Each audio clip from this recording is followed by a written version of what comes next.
and Nigerians promote the values of hard work, diligence and sincerity of purpose right from the homes. But today, the society is obviously drifting off. It started with a crave for easy money, of getting rich quick without breaking a sweat. The allure of cybercrime with its promise of fat bank accounts and luxurious lifestyles proved too tempting for many young people to resist. And so they joined the ranks of the Yahoo boys, a group of young people who use the internet to scam, defraud, and deceive unsuspecting victims both locally and internationally. Yahoo is a social problem that our society is currently battling with, whereby people that are working hard are no longer seen as making it. People celebrate people that are doing Yahoo things. Society has really decayed and there are no values anymore. So as long as you do anything you can do to get the money, you just do it. That's just the foundation of Yahoo.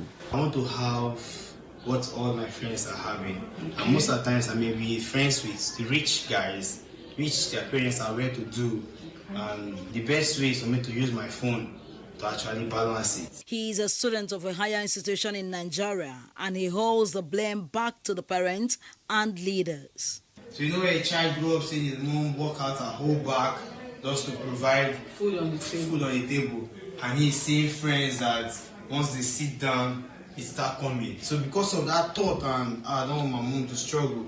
And your mom is always like, this person they do me, go bring money, come.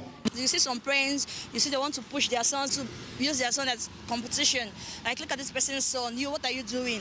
And some of them is that their parents are even pushing them when it comes to the female factors. So as the Yahoo boys' activities continue to thrive, a more sinister and disturbing trend emerged, the Yahoo Plus phenomenon, where young people resort to ritualistic and occultic practices. People are losing their life, particularly young girls who are vulnerable to this. They get in with these Yahoo boys, and some of them, at the end of the day, they lose their life. The parts of their bodies are disembarked. Some, the family don't even get to see their corpse. It's as bad as that. It's because girls are obsessed over material things. So those urge for things makes them mingle with those boys, and they use them for ritual and stuff. Maybe they are envying their friend that maybe is dating one Yahoo boy, or their friend is also a Yahoo boy, so they want to be like that person.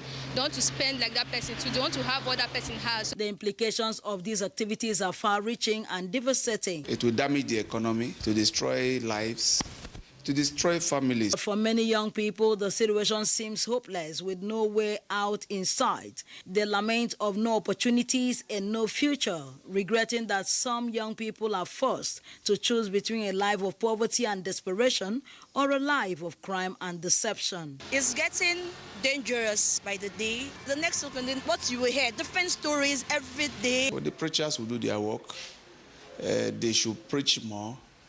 Then parents too. The government can be able to assess these Yahoo boys and give them jobs, teach them the good side of using the internet, then can change a lot of things. How can we save our young people from this tragedy to restore hope to a generation that's lost its way? These are questions we must answer as soon as possible before it gets too late.